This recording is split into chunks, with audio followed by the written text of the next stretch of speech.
A single gunshot echoed through the second-floor bedroom, tearing through the quiet morning. Carmen, or Carmen Wells, the walking wonder of Detroit's ballroom world, collapsed. Her phone was already gone. Her backpack rummaged. In the space where her laughter and light should have lived, there was just silence. Just a wound. Just a life ended less than 10 minutes after letting someone in. Minutes earlier, she had opened her door, offering nothing more than hospitality, maybe trust. But in a hail of steel moment, that very same house, what should have been her refuge, became the stage for a betrayal that echoes still. The echoes are what remains. The final absence of a friend, a daughter, a legend, leaving us with more questions than answers. Who was in that room? Why did she trust them? Was this about greed or something darker? Detroit, late May of 2025. The city stirred awake with its usual hum traffic, distant sirens, birds breaking into song. On Troster Street, in a modest house shaded by trees, Carmen Wells lived as she always did. Loud laughter, bright outfits, fierce presence. She was days away from turning 38, and those who knew her say she was planning, dreaming, shining. She had earned her place, not just on the runway but in people's hearts. Carmen was born and raised in Detroit. She graduated from Cooley High School in 2001 and found a calling early in art, fashion, performance. The ballroom gave her wings. In 2007, she helped found the Detroit chapter of the House of Revlon. By 2018, she had achieved legend status. When she walked into a room, she did not just enter, she claimed it. Naomi Campbell, Tyra Banks, they were comparisons people used. But really, there was only one Carmen. She loved Missy Elliott, Madonna, Chaka Khan, Aretha Franklin. She cheered for the Carolina Panthers. She was deeply loved. To her chosen mother, Monica Hudson, she was more than a performer. She was family, resilience incarnate. That morning, the 25th of May, 2025, everything seemed ordinary. Carmen arranged a meeting, someone she was expecting at around 11 a.m. It wasn't a person from her closest circle. Some say maybe a connection from online, someone she didn't know well. But she opened her door anyway. She let them in. In those moments, the sunlight drifted through windows, maybe casting gentle shadows across her living room. She perhaps believed in the possibility of kindness, trust. The minutes stretched. Upstairs, in her bedroom, Carmen stood or sat, unaware of what might be waiting. A voice in the doorway, perhaps small talk, a transient smile. Then a decision. A gun, a shot fired so fast it stole her breath. She crumpled. The bullet came no warning of struggle, no cries that neighbors heard. It was sudden, calculated. In under 10 minutes, her world changed. The intruder, just a stranger, perhaps someone she believed safe, rummaged through her belongings. Her fanny pack, scattered. Her phone, the one link to calls, messages, perhaps evidence, vanished. And then he disappeared too, leaving behind quiet and a void. Outside, Detroit carried on. Inside that house, a life was lost. Later, a neighbor noticed the front door slightly ajar. That was odd. Carmen was known to be careful, to guard her space. The neighbor called 911. When police arrived, they found the living room neat as always. But upstairs, the bedroom told a different story. The body, the empty phone slot, the torn bag. No signs of forced entry, no furniture overturned, no loud screams echoed. Just this silence charged with loss. Investigators treated the phone as a critical clue. It wasn't just stolen. Its absence threatened to erase Carmen's last digital footprints. Without it, messages about the meeting, calls the morning before could vanish. They searched for surveillance cameras, doorbell cameras in nearby homes. Few answered. Those that did showed vague shapes. Passers-by, cars, nothing definitive. Fingerprints were lifted, DNA swabs taken. None matched existing records. Her family, friends, community were shattered. Her chosen mother, Monica, stood for them, held them. Monica recalled Carmen's laughter, her strength, the way she upheld others in ballroom, in life. How Carmen, even when hurt by the world, by prejudice, by danger, still showed up for everyone else. But as grief coursed through every corner of the ballroom, another wound opened, the pattern. Carmen's death was not isolated. Black trans women are at grave risk in America. Violence, hatred, fear often follow them. In Michigan, more cases like Carmen's have gone unresolved. For many in the community, this felt like more than murder. It felt like being seen for what society refuses to look at: vulnerability, under the glare of prejudice. In public statements, police asked for help. If you saw something, heard something, Crime Stoppers set up a reward. The Wayne County Prosecutor's Office involvement was strong, but still, no arrests, still no convictions, still no courtroom to stand in, to hear justice. Carmen's family echoed the question: did she know her killer? Or had she mistakenly believed someone safe? Did her being transgender and black play a role beyond mere opportunity? Was this just robbery, or was it something more tied to hate, shame, identity? In the aftermath, her community began to organize memorials, share stories, demand not just answers but change. Walls adorned with posters: "Justice for Carmen Wells." Social media flooded with photos.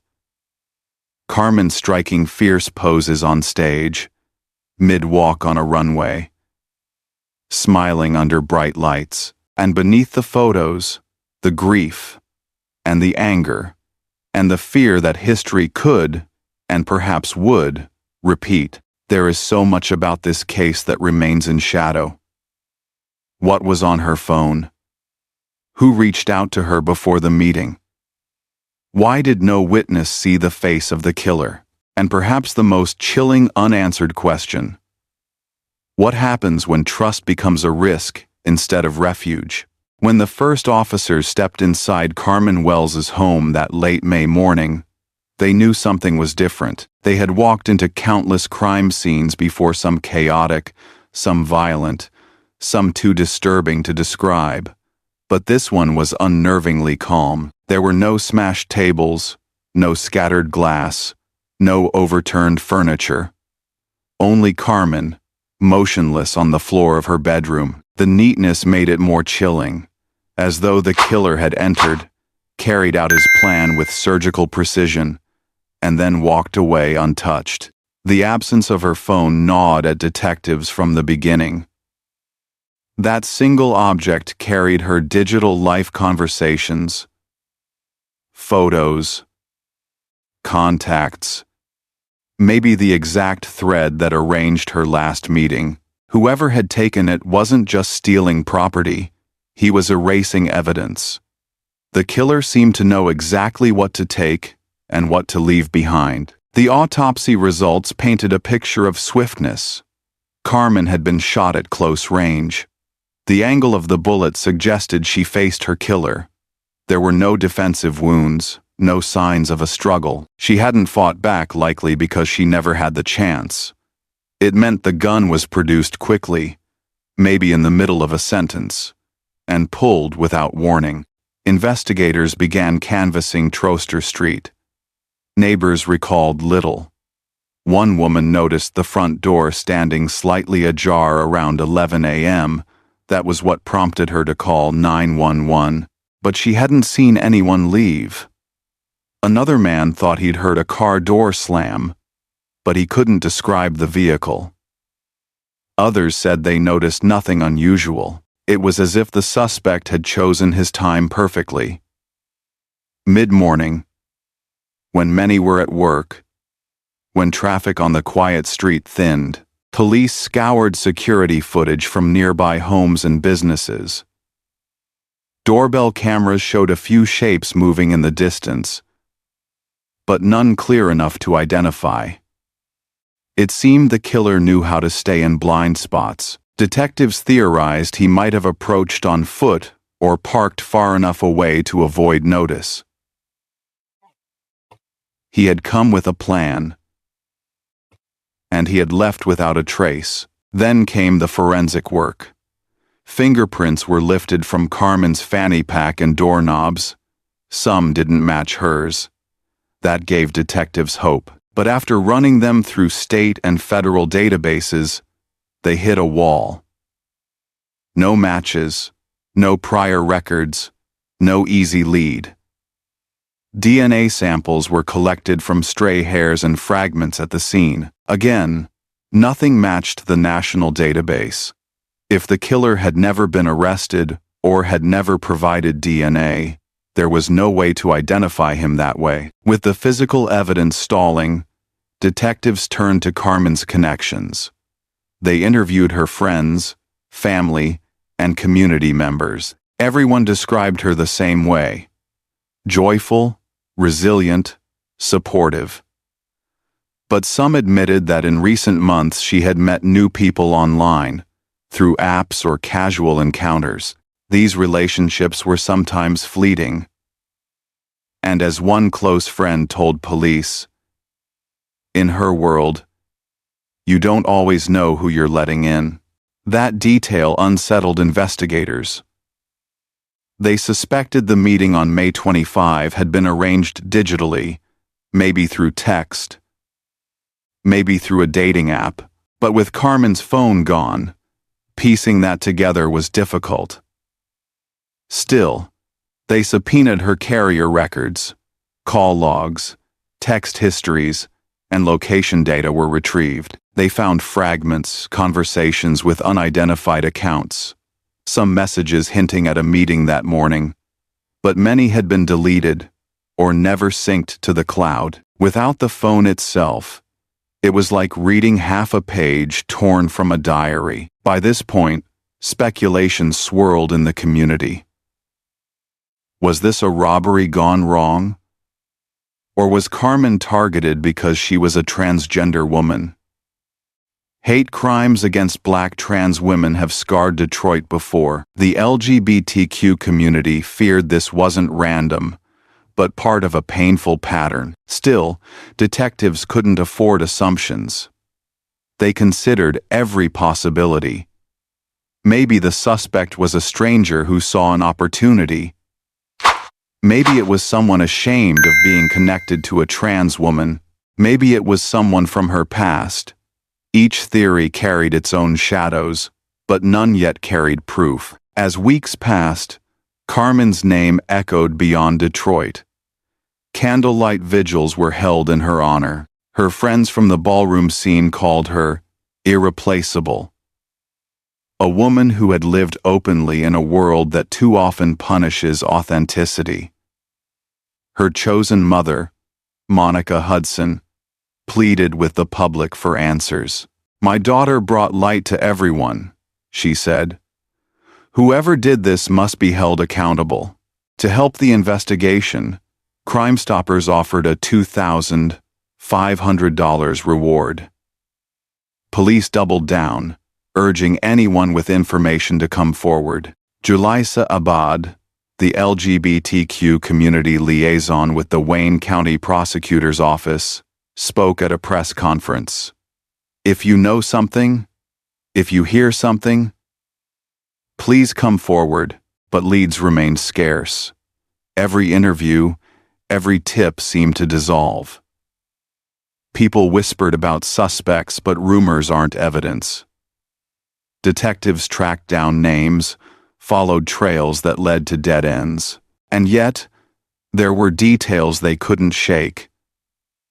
Why did the killer come in the middle of the morning broad daylight when the risk of being caught was high? Why take the phone and nothing else of real value? Why fire so quickly, so deliberately, without even attempting to ransack the house? It felt less like a robbery and more like an execution, a silencing. Someone had wanted Carmen gone, and had wanted the evidence gone too. For Carmen's family, the waiting was unbearable. Days turned into weeks, weeks into months. Birthdays passed, holidays came and went. But the killer remained free. No arrests, no trial, no justice. Every time Monica Hudson spoke publicly, her words cut deeper. The crimes against Black transgender women must stop. Just because it's something you don't understand doesn't give you the right to take someone's life. The community rallied behind her, but grief lingered heavy in the air. How could someone walk into a woman's home, take her life in minutes, and vanish without a trace? How could silence hang this long without breaking? And yet, even as detectives kept their files open, as evidence sat in sealed bags, one truth remained painfully clear. The phone that left with the killer may have been the single key to everything. So what exactly was on it? Messages arranging that final meeting? Photos or screenshots that revealed who he was? Did the killer know he was erasing his own footprint? Or was he simply grabbing the first thing he saw? The unanswered questions piled up, and one above all demanded an answer. Was Carmen's death about theft? Or was it about who she was? The first days after Carmen's death blurred into each other, a haze of grief, shock, and disbelief. For those who loved her, every sunrise felt wrong. How could the world move forward when someone so vibrant, so full of life, had been cut down so suddenly? Her chosen mother, Monica Hudson, carried a grief that words could barely touch. Monica had raised Carmen not by blood, but by bond. She had seen her blossom from a shy teen into a confident woman, an undeniable presence in Detroit's ballroom scene. To lose her this way felt like an act of theft, not just of life, but of potential. She didn't just live, Monica told reporters. She inspired. And now, we're left with silence. The ballroom community felt the loss just as deeply. For years, Carmen had lit up the stage. She was bold, fearless, magnetic. To her peers, she wasn't just a performer, she was a legend in the making. At memorial balls held in her honor, performers walked in black attire, faces streaked with tears but eyes burning with defiance. Every strut, every twirl, every dip became a declaration. Carmen may have been taken, but her spirit would never be erased. It wasn't just about grief, it was about survival. Across the nation, Black transgender women had been dying at alarming rates. Each headline felt like another wound. Each vigil another reminder of how fragile life could be when your very existence is politicized. Carmen's death wasn't just personal, it was political. Advocates seized the moment. Local LGBTQ organizations called for justice, not just for Carmen, but for every trans woman lost to violence. They organized rallies outside City Hall, marched through downtown Detroit, and plastered her name across social media. Justice for Carmen became more than a demand. It became a movement. But the louder the community shouted, the quieter the investigation seemed. Weeks after her death, no arrests had been made. Police confirmed they were pursuing leads, but details were scarce. Every press conference ended the same way. "We are asking the public to come forward with any information." To many, it felt like the case was already slipping into that dark place where unsolved murders go to be forgotten. That was the greatest fear, that Carmen would become just another statistic. Her name joining a list of Black trans women whose murders rarely make national news. Activist Jalisa Abad spoke bluntly at a vigil. "When a trans woman dies, especially a Black trans woman, the world too often looks away. We can't allow that to happen this time." But behind closed doors, detectives were still working. They retraced Carmen's final steps, studying phone records, interviewing acquaintances. They suspected her last encounter was arranged digitally. But without her phone, the trail was cold. Some leads hinted at men she had recently met, but those names dissolved in a fog of half-truths and silence. For Carmen's friends, the waiting was unbearable. Rumors spread like wildfire. Some claimed she was targeted by a lover, others whispered it was a hate crime.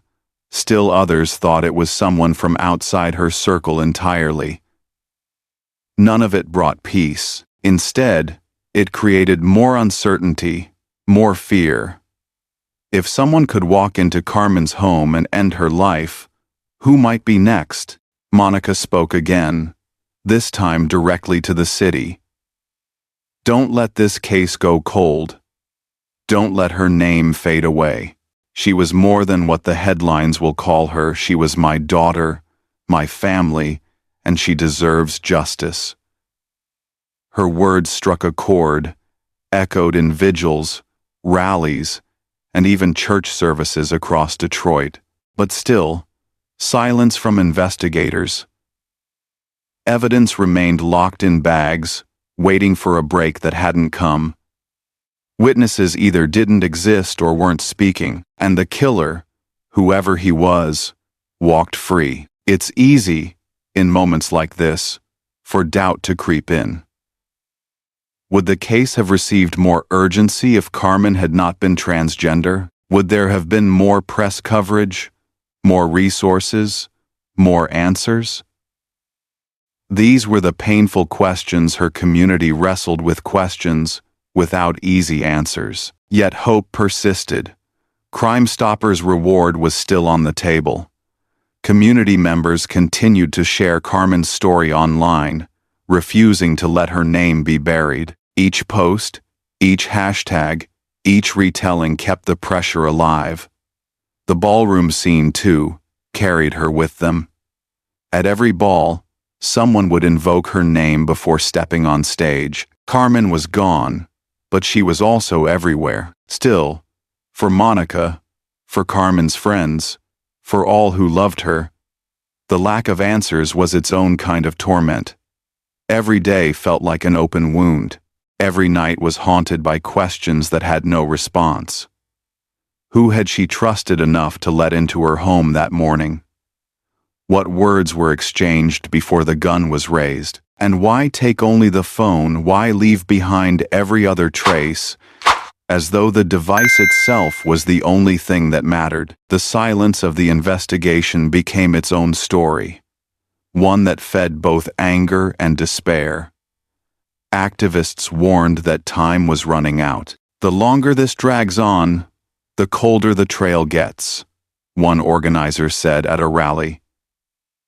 We cannot let Carmen's case be forgotten.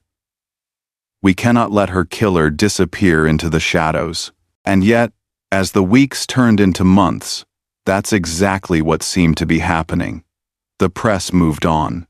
Other headlines replaced Carmen's. Her story risked being swallowed by the noise of daily tragedy, but for those who knew her, forgetting was not an option. They carried her in memory, in movement, in every call for justice. Still, the central question lingered, heavy and unanswered. In a city that promised to care, would Carmen ever receive the justice she deserved, or would her case become another unsolved mystery in Detroit's long history of violence? And perhaps the most chilling question of all, was her killer still out there, watching the world grieve, knowing he had gotten away with it? Every unsolved case eventually becomes a story of theories. When facts are scarce, people fill the silence with possibilities. And in Carmen Wells's case, the silence was deafening. From the beginning, detectives leaned on two main questions. Was she killed by someone who loved her, or by someone who hated her? The first theory was intimacy.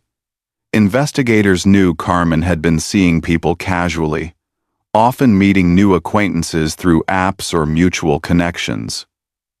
One of those meetings could have turned deadly. The missing phone seemed to support that theory. It wasn't just a robbery. It was about erasing conversations, hiding a link between victim and killer. If Carmen had messaged her final visitor, that thread could have been the noose around his neck. But there was another theory, just as chilling. What if it wasn't about intimacy, but identity? What if she had been targeted simply for being a black transgender woman? Across the country, trans women of color were disproportionately victims of violence. Carmen's community knew the pattern too well. They whispered that her death fit the same cruel mold. A woman living proudly, punished for her authenticity. Still, investigators couldn't build a case on fear and speculation. They needed names. They needed faces. So they dug deeper. One name surfaced early. A man Carmen had been seen with weeks before her death. Friends described him as charming but secretive, someone who drifted in and out of her life. When detectives tracked him down, he denied everything. He hadn't seen Carmen in months, he said. He offered an alibi. He was out of town on May 25. Detectives checked. The story held up. Another dead end. Another theory pointed to a stranger. Maybe someone had followed her, spotted an opportunity, and forced their way in. But nothing in the crime scene supported a break-in. The door showed no signs of forced entry. The killer hadn't smashed a lock or broken a window. That detail haunted detectives. Carmen had let him in. That meant trust, at least enough to open the door. So who was he? Friends recalled that in the days before her death, Carmen had mentioned meeting someone new, but she never gave a name. Just hints, a quick smile, a cryptic, "You'll see." Some wondered if this mystery man was the one who showed up that morning. If so, had their meeting turned sour? Or had he always planned to kill her? There was also the gun. The close-range shot suggested confidence. This wasn't the shaky hand of a panicked robber. It was quick, deliberate, final. One bullet, no struggle, the act of someone who had either planned it or had no hesitation pulling the trigger. Detectives considered what that meant. Was it rage, fear, or a cold, calculated mission? The missing phone continued to mock the investigation.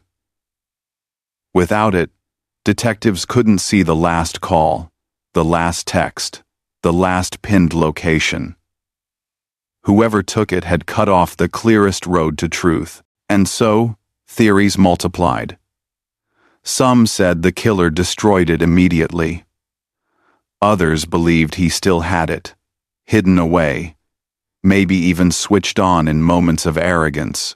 Police traced what data they could from cell towers, but the trail was faint. Nothing concrete enough to name a suspect. Meanwhile, the community wove their own theories. At vigils, people whispered about men Carmen had dated who were ashamed of being with a trans woman. Others believed it was someone she had rejected, lashing out in fury. Still others feared a hate group. Someone who saw her identity as a target. Every possibility stoked more fear. What made the case harder was how clean it was. There were no fingerprints pointing to a suspect. No DNA match. No neighbors who saw a face. Whoever did this had walked away without leaving behind a breadcrumb, and that kind of precision suggested planning. This wasn't random. As weeks turned to months, the police grew quieter. "It's still an active investigation," they repeated. But the community began to doubt. To them, it felt like another case slipping into the shadows. Activists refused to let that happen. They demanded updates, pressured officials, and reminded the media that Carmen's story mattered. Still, behind the rallies and speeches, unease grew. People asked the hardest question of all. What if the killer was still? Detroit isn't a large city when it comes to its ballroom family. Faces cross paths often. What if the man who killed Carmen still attended shows, still walked through the same clubs, still lived blocks away? The idea chilled those who loved her. They couldn't shake the thought that her murderer might be close watching, listening, unbothered. There was one final, unsettling theory that kept resurfacing. What if Carmen had discovered something about the person she met that morning, something he didn't want revealed? Maybe a secret he feared she would expose. Maybe a double life that couldn't withstand the light. If that was true, then her death wasn't just about silencing her phone. It was about silencing her. For Monica Hudson, every theory was a blade. She didn't want guesses, she wanted answers. She wanted a name, a face, a trial, a sentence. But all she had were whispers. "The hardest part isn't just losing her," she said. "It's not knowing. Not knowing who. Not knowing why. Not knowing if he's still out there. And that's the cruelest thing about unsolved murders.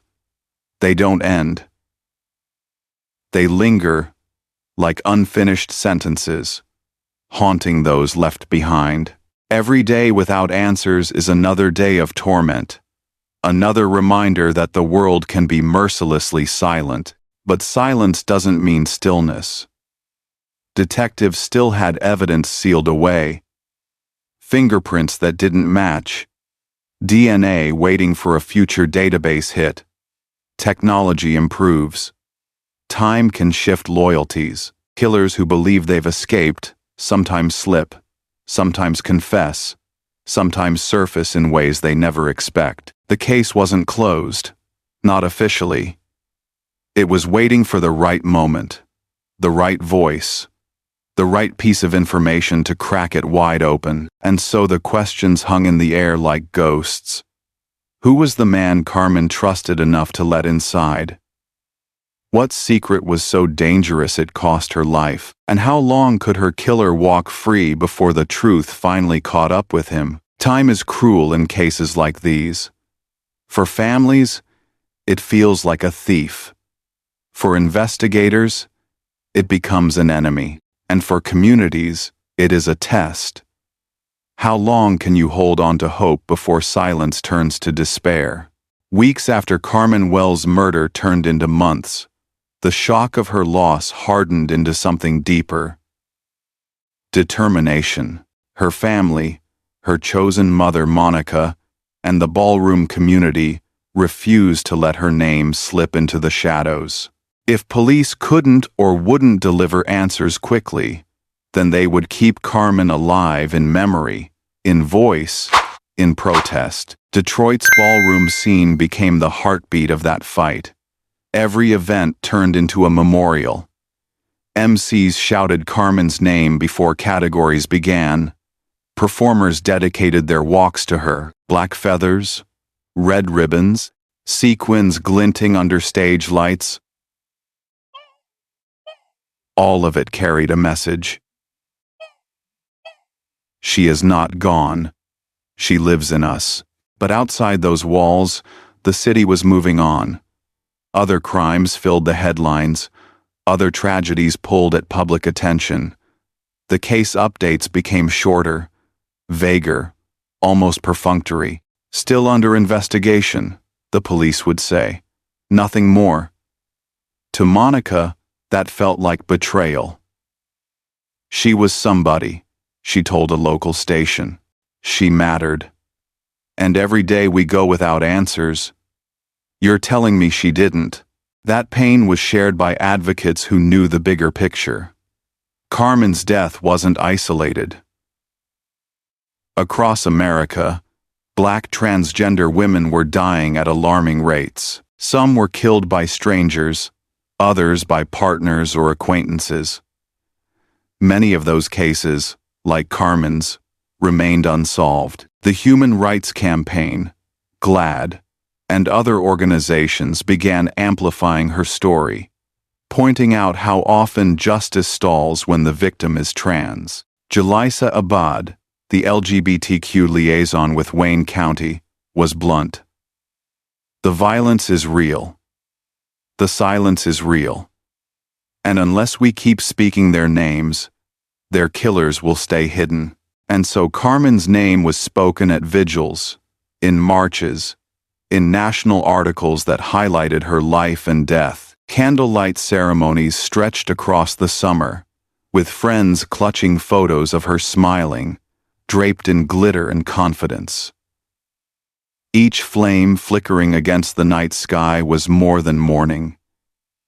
It was protest, a refusal to let her killer win by disappearing into the dark. But grief has two faces, the public and the private. Publicly, Monica was strong, defiant, demanding.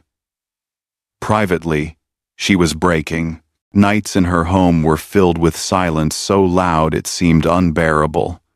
No phone calls from Carmen, no laughter spilling through the hallways, just memories and questions, looping endlessly. What did she say in those final moments? Monica whispered to a friend. Did she know who it was? Did she see his face before the shot? Those unanswered questions are their own kind of violence. They rob families of peace. They turn every day into an echo chamber of what-ifs. And that was the reality Carmen's loved ones lived in. The investigation, meanwhile, trudged forward at a crawl. Detectives still had fingerprints that matched no one. They still had DNA waiting for a future hit in the database. They still had hours of security footage to reanalyze. But what they didn't have was a breakthrough. In September, nearly 4 months after Carmen's death, Crime Stoppers renewed their appeal. The $2,500 reward stood. Flyers went up again. Officers made the rounds in Troster Street, knocking on doors, asking the same questions they had asked in May. But the answers were no different.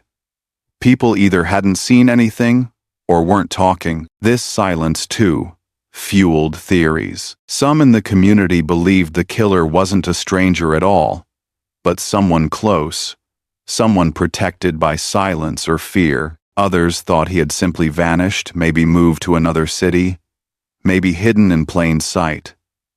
Either way, he remained free. That freedom was what haunted Monica most. I wake up every morning knowing he's out there, she said. Breathing, living, laughing, And my daughter isn't. As months passed, Carmen's case became less about the investigation and more about legacy. The ballroom community turned her into a symbol, not of victimhood, but of resilience. Flyers at events didn't just say, "Justice for Carmen." They said, "Protect Black trans women." It was bigger than one case now. It was about survival, visibility, and demanding change in a world too quick to forget. And yet, even as her name became a banner for a movement, the personal ache never lessened. Monica, friends, and allies all knew. Symbolism was powerful, but it wasn't justice. Justice would mean a name, an arrest, a trial, a conviction. Justice would mean answers. Without that, Carmen's story sat in limbo, part memorial, part mystery. And the killer, whether he was someone ashamed, someone hateful, or someone simply cruel, still had the luxury of silence. Which brings us to the hardest truth. In unsolved murders, time is both enemy and ally. Every day without answers deepens the pain, but every day is also another chance for technology to advance, for evidence to find a match, for someone to finally speak. The ballroom community believes that day will come. They have to. For Carmen, for every sister taken too soon, for Monica, who still wakes up with an empty ache where her daughter should be. But the haunting question remains, will that day come in time for those who loved her to see it? Or will Carmen's case become another cold file in a drawer, known only to those who refuse to let her name be buried? There are some stories that demand an ending, a trial, a verdict, a name spoken aloud in court, followed by the word guilty. But sometimes, the world denies us that closure. Instead, we are left with silence. And silence is its own kind of cruelty. For the family of Carmen Wells, that is the wound they live with every day. No one has been arrested. No one has stood accountable. The killer who walked into her home in broad daylight stayed for less than 10 minutes and extinguished a life of brilliance remains free. And yet, Carmen's story has not disappeared. It has multiplied. Her name has been painted on banners, spoken at rallies, whispered in vigils. Because she was never just one woman, she was a symbol of joy, resilience, and unapologetic truth in a world that so often punishes authenticity. To understand the weight of her loss, we have to understand the world she lived in. Ballroom culture is more than glitter, music, and runway walks. It is survival. It was born decades ago as a sanctuary for Black and Latinx LGBTQ people, places where those rejected by their families could find chosen families. In those ballrooms, people who were mocked in the daylight became royalty by night. Categories weren't just about performance. They were about declaring, "I exist. I matter. I am beautiful." Carmen was one of those people who carried the ballroom on her shoulders. She mentored newcomers, cheered from the sidelines, and inspired others to believe in themselves. Her title of legend wasn't just about talent. It was about heart. She gave more than she took. And that is why her death sent shockwaves far beyond Detroit. But her story also exposes a brutal truth, one we cannot turn away from. Black transgender women face the highest risk of fatal violence in the LGBTQ community. The Human Rights Campaign reports dozens of deaths every year, many unsolved, many unspoken in mainstream media. Too often, they are misgendered in police reports, dismissed by the press, or simply forgotten. Carmen's case became a headline for a moment, but the silence that followed mirrors the silence that cloaks so many others. Why do these cases stall? Why does justice move so slowly? Is it lack of resources, lack of witnesses, or is it the quiet prejudice that devalues their lives before the investigation even begins? These are uncomfortable questions, but they are necessary ones. Because every day without answers tells a family that their daughter's life wasn't worth the full weight of justice. Every unsolved murder whispers to the community that their safety isn't guaranteed. And yet, in the face of that silence, the ballroom refuses to stay quiet. Carmen's friends keep her alive in the only way they know how, through celebration. They walk the runway in her honor. They chant her name before competitions. They tell the next generation of performers about the walking wonder who turned every room into her stage. In those moments, she is there, smiling, laughing, lifting spirits the way she always did. Still, grief lingers like a shadow. Monica Hudson, the mother she chose, has become a reluctant activist. She never wanted this role. She only wanted her daughter safe, alive, happy. But now she speaks for Carmen when Carmen cannot. This violence has to stop, she tells reporters. You don't have to understand us. You just have to respect that we have the right to live. Her words cut deep because they reveal the raw truth. Trans women like Carmen aren't just fighting for visibility. They are fighting for the right to live past their 30 seconds. For the right to be more than a headline. And so, as the months turn into years, Carmen's story becomes part of a larger chorus. A chorus of names some remembered, many forgotten. A reminder that each of these women was more than a statistic. They were daughters, friends, mentors, legends in their own right. But let's pause here. Imagine Carmen in her final days, just before her birthday. Plans already whispered among friends. A celebration on the horizon. A woman who had lived boldly, who had laughed loudly, who had survived so much, opening her door to someone she thought was safe. In less than 10 minutes, her life was stolen. That detail haunts because it could happen to anyone in her community.